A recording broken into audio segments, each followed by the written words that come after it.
नमस्कार, मैं हूं सागर देवपा और स्वागत है आप सभी का जनहित टाइम्स में।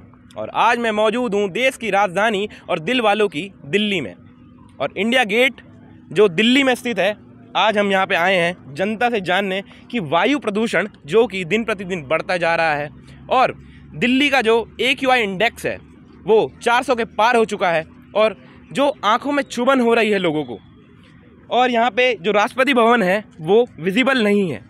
मैं अपनी कैमरामैन से रिक्वेस्ट करूँगा एक बार दिखा दीजिए कि जो इंडिया गेट पे खड़े होकर राष्ट्रपति भवन दिखता था वह अभी विजिबल नहीं है, क्योंकि वायु प्रदूषण का जो स्तर है दिल्ली में काफ़ी बढ़ चुका है।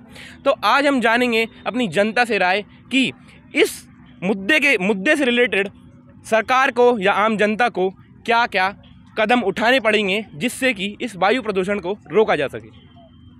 क्या स्थिति, ये जो वायु प्रदूषण हो रहा है इस स्थिति को कैसे देखते हैं आप?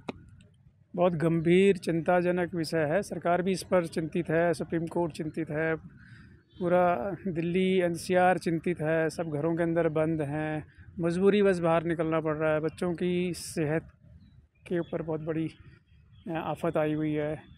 घर के अंदर बंद कब तक रहेंगे? और इसका रीज़न, जो सबसे बड़ा रीज़न है, पराली का है, जिस पर बोला गया था दिल्ली सरकार द्वारा कि हम इसको ठीक कर देंगे, बात हो गई है, मशीनें आ गई हैं, है ना।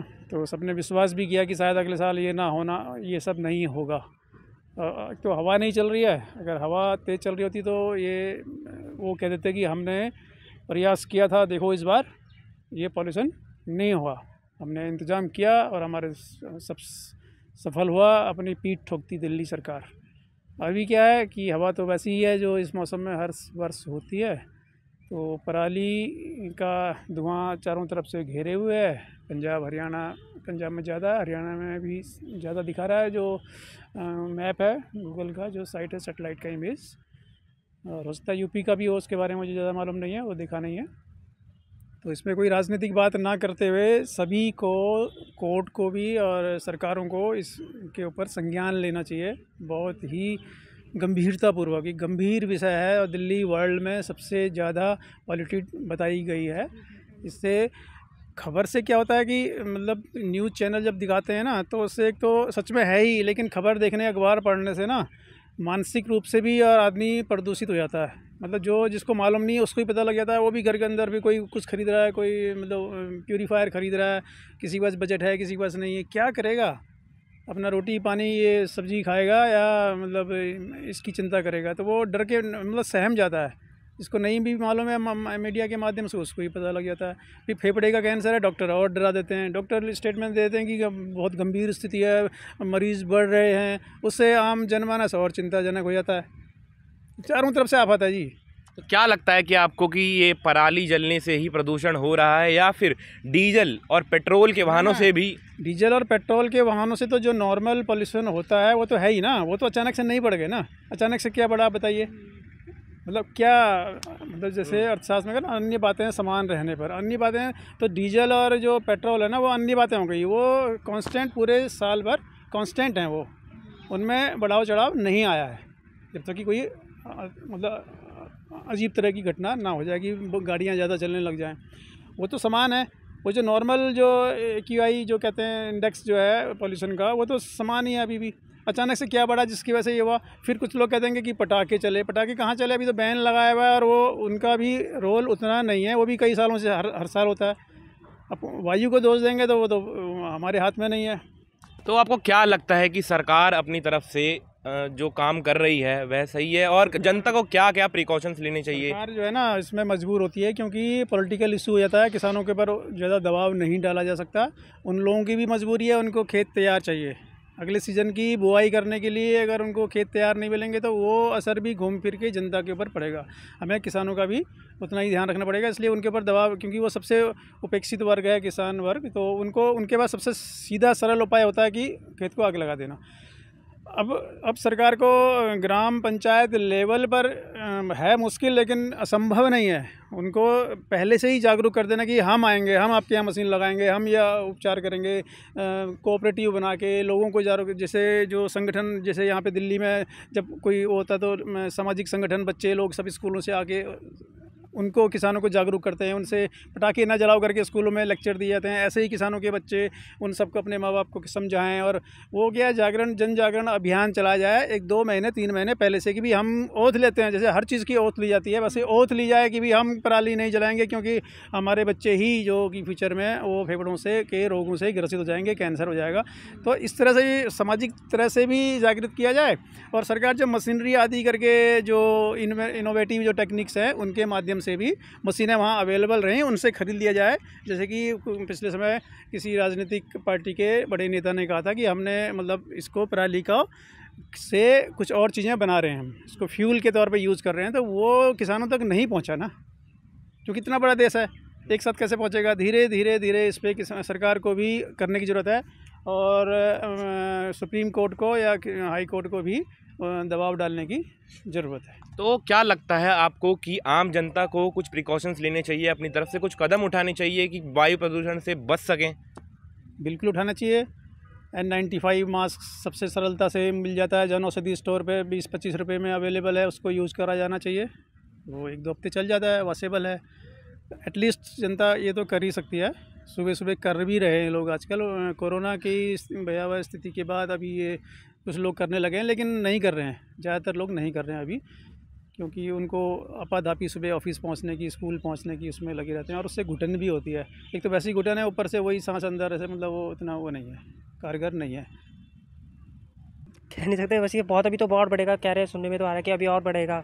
दिवाली दिवाली के बाद पटाखे भी चला रहे हैं, उससे कुछ फ़ायदा तो होगा नहीं, यही है बस अभी तो। और क्या कुछ दिक्कतें फेस करनी पड़ रही हैं? आंखों में जलन सी हो रही है, 2 दिन से तो कल परसों से जलन हो रही है, काफ़ी ज़्यादा हो रहा है, जलन सी हो रही है और आंखों में मिर्ची और ज़्यादा हो रहा है। यही कहना चाहूँगा, ज़्यादा ज़्यादा DTC की गाड़ी में यूज़ करें, वैसे तो साइकिल या उसमें जाए और ज़्यादा कूड़ा कचरा ना करे, बस यही चीज़। और इलेक्ट्रिक गाड़ी चढ़े या यही यूज़ करें बस। क्या लगता है कि डीजल पेट्रोल से पोल्यूशन बढ़ रहा है?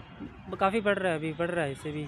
और परालियाँ जलाई जा रही हैं, उससे तो काफ़ी ज़्यादा ही हो रहा है, बहुत ज़्यादा हो रहा है, क्योंकि पराली से धुंध होती है और धुंध हो रही है, वो आंखों में तो बहुत परेशानी है। तो अगर अभी आने वाला टाइम पे हो गया तो फिर बहुत ज़्यादा मुश्किल हो जाएगी, जीना सांस लेना मुश्किल हो जाएगा। जैसे बुजुर्गों लोग, हम लोग तो चलो कर लेंगे, बोलो बुजुर्ग लोग कैसे कर पाएंगे वो चीज़ एक्सेप्ट, कैसे करेंगे? और जो लोग सिगरेट नहीं पीते हैं उन्हें भी ये सहना पड़ रहा है। उनके लिए क्या है, सिगरेट तो आजकल सभी पी रहे हैं, उनके लिए कोई फ़र्क पर नहीं। ये जो पोल्यूशन है ये 50 सिगरेट पीने के बराबर है। हाँ, जो दिल्ली का जो पोल्यूशन है, वायु प्रदूषण हो रहा है, तो इस पर क्या क्या कदम उठाने चाहिए आम जनता को कि वह अपना सेफ रह सकें? सिगरेट ना करे, स्मोकिंग ना करे, मतलब यही कहना चाहूँगा। मैं एक्चुअली यूएस में रहता हूँ, यहाँ पे कुछ वीज़ा अपॉइंटमेंट काम से आया हुआ था, जस्ट परसों ही आया हूँ। तो घूमते वक्त आपको ऐसा नहीं लग रहा आप अपनी वाइफ और अपने बच्चे के साथ आए हैं, यहाँ पे पोल्यूशन बहुत ज़्यादा हो रहा है? घूमते वक्त नहीं, जैसे ही मैंने लैंड किया ना, मुझे एयरपोर्ट में, मैंने एयरपोर्ट के अंदर जो फॉग देखा, मैं पूरा आश्चर्यचकित रह गया कि मैं दिल्ली में पहले रहा हूँ, ये सिचुएशन नहीं होती थी पहले। तो मतलब आप समझ सकते हो, एक क्लोज एरिया एयरपोर्ट के अंदर, बाहर खुले में तो हमें रीज़न पता है व्हीकल और ये सब, जब सिचुएशन इतना वर्स्ट है। मैं जहाँ से आ रहा हूँ वहाँ पे इंडेक्स 45 रहता है और यहाँ पे 800, सोचो कितने टाइम से, तो मुश्किल तो होगी ही। तो सर AQI इंडेक्स जो 400 के पार जा चुका है दिल्ली में जी, और ये अंतर्राष्ट्रीय अगर मैं बता रहा हूँ, तो मैं जहाँ हूँ वहाँ पे 45 इंडेक्स में आता है, यहाँ 400, मोर देन 400, तो कंपेयर कर लो 10 टाइम्स। क्या क्या जो असुविधाएं हैं वो फेस करनी पड़ रही हैं वायु प्रदूषण के कारण? सुविधाएं पे तो बहुत ही बात हो सकती है, लेकिन उससे बात करने का फ़ायदा नहीं है, उसे सोल्यूशन पे पूछो। क्या सोल्यूशन होने चाहिए आपके हिसाब से कि क्या सरकार को अपनी तरफ से और आम जनता को अपनी तरफ से कदम उठाने चाहिए कि इससे वायु प्रदूषण से बर्ताव कर सकें? देखो, मेन सरकार को तो जो एक्शन लेना है वो नियम बनाती रहती हैं, वो तो करती रहेंगी, हर साल करती हैं, फिर भी कुछ हमें असर दिखता नहीं है। मेन है हम आम लोग कितने जागरूक होते हैं। अब तुम देख लो, एक फैमिली में 5 मेंबर हैं तो 5 गाड़ियाँ आज के डेट में हो चुकी हैं, पर पर्सन एक गाड़ी लोग लेके चलता है, एक 4 व्हीलर, एक 2 व्हीलर। अगर आप ऑड इवन नंबर लगाओ तो 2 गाड़ी ले लेते हैं, ऑड वाली निकालेंगे एक दिन, इवन वाली निकालेंगे एक दिन। तो जब तक आप लोग हैं, हम लोग नहीं इसको जब जागरूक होंगे, हमें जब असर नहीं पड़ेगा, जब तक हमारे फैमिली में कोई डेथ नहीं होगा तब लोग नहीं पता चलेगा क्या हो रही है। लोग न्यूज़ में देखते हैं, हवा में उड़ जाते हैं, होगा भाई, अपने को थोड़ी हो रहा है।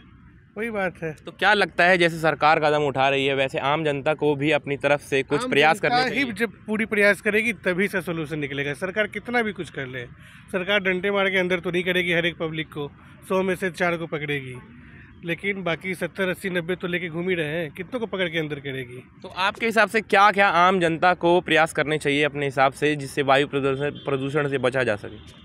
गाड़ियों को शेयर करके ज़्यादा चलना चाहिए। अगर एक जगह से, एक मोहल्ले से ऑफिस में, एक एरिया में 5 लोग जा रहे हैं तो कोशिश करें 5 गाड़ियों की जगह एक गाड़ी निकालें। अगर घर बना रहे हैं तो पूरा जितना ज़मीन हो पूरा यूटिलाइज़ ना करें, उसका थोड़ा बहुत बचा के वहाँ पेड़ पौधे लगाएं ताकि आसपास में हमें रोशनी, वायु सब कुछ अच्छा मिले। यहाँ पे है कि एक एक कोना हम भर देंगे, ज़मीन का प्लॉट लिया है तो पूरा यूटिलाइजेशन होना चाहिए पैसे का।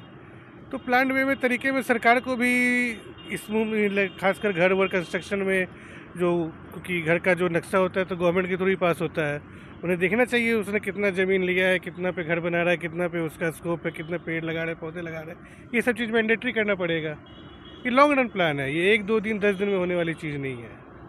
तो अभी जो आप सरकार है, अभी ये कहते हैं कि जो पंजाब से परालियाँ जलाने से प्रदूषण ज़्यादा होता है। अब तो इनकी सरकार पंजाब में भी है जो आप सरकार की है, तो परालियाँ जलाने से प्रदूषण हो रहा है, आपको क्या लगता है इस बारे में? उस बारे में हो रहा है, उसमें कोई दो राय नहीं है, लेकिन सिर्फ वही एक कारण नहीं है।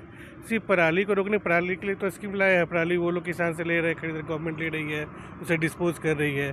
आपकी सरकार ये पंजाब, चंडीगढ़, यहाँ पे आप पराली कंट्रोल कर लोगे, बॉर्डर पार पाकिस्तान थोड़ी जाओगे, वहाँ से भी वहाँ भी पराली का कल्चर है।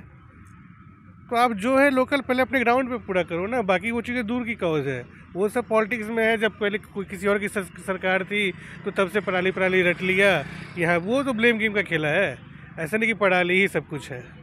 तो आखिरी मैं आपसे एक और सवाल करना चाहूँगा कि क्या आम जनता को ही अपने प्रयास डालने पड़ेंगे सरकार के? जी, 90% कोशिश आम जनता को करनी पड़ेगी, पर सरकार कितना भी जोर लगा ले, जब तक आम जनता अपना जोर नहीं सहयोग करेगी तब तक कुछ नहीं हो सकता है। दिन प्रतिदिन वायु प्रदूषण बढ़ता जा रहा है। AQI इंडेक्स हर क्षेत्र से ज़्यादा दिल्ली का हो गया है, 400 से ज़्यादा, 400 के पार हो चुका है AQI इंडेक्स दिल्ली का, और जो विजिबिलिटी है वो भी बहुत कम हो गई है। और दिल्ली, राजधानी दिल्ली धुंध की चादर में लिपटती जा रही है, और यहाँ पे जो गैस चैम्बर है हर क्षेत्र से ज़्यादा दिल्ली हो गया है। काफ़ी लोगों की राय ली और सबसे ये जाना कि वायु प्रदूषण से कैसे बचा जा सके। सब लोगों ने अपनी अपनी राय रखी। किसी ने बोला पेड़ लगाने चाहिए, तो किसी ने कहा कि आम जनता को ही सरकार से ज़्यादा कदम उठाने होंगे अगर इस वायु प्रदूषण से बचना है। तो आपकी इस मुद्दे पे क्या राय है, कमेंट बॉक्स पे कमेंट कीजिए। मैं सागर देवपा लेता हूँ आपसे इजाज़त। देखते रहिए जनहित टाइम्स।